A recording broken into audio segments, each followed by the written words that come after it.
Hammaga salom. Ahli YouTube, xayrli tong. Bizda soat 7:00. Bugun 9-iyun 2025-yil. Mana akril matosining o'ralishi. Mana bu bunday yopilgan akril mato. Tulpollar tushirilgandan keyin tortiladi. Bu yoqqa, bu yoqqa. Ular zigzag qilib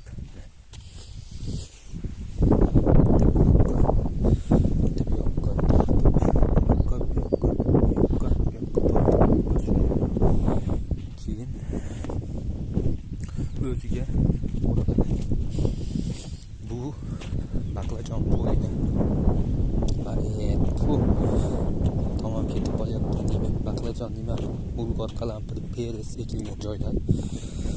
Bizda natija bor. Mana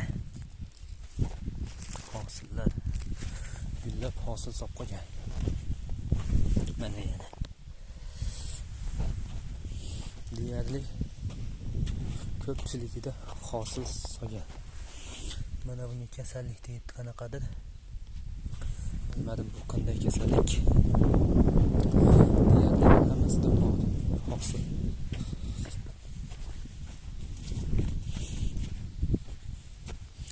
Baqlajon nega yana baqlajon nima?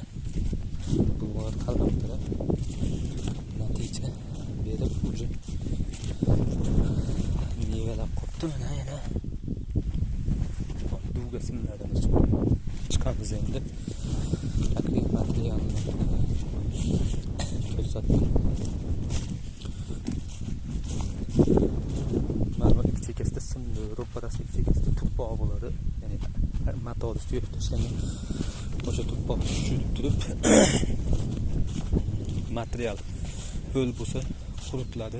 Sababi chirib ketmasligini oldini olish maqsadida bu keyingi yilga ishlatiladi mato, akril matolar.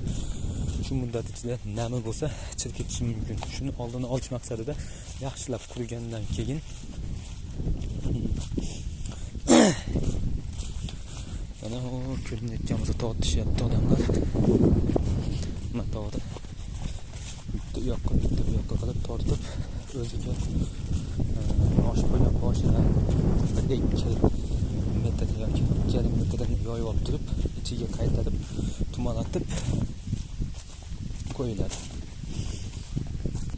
Matoni mana shunday yoyib olib turib, to'pni ichiga qaytarib o'ntarib yaxshilab siqib to'g'aloq qilib o'rab qo'yamiz.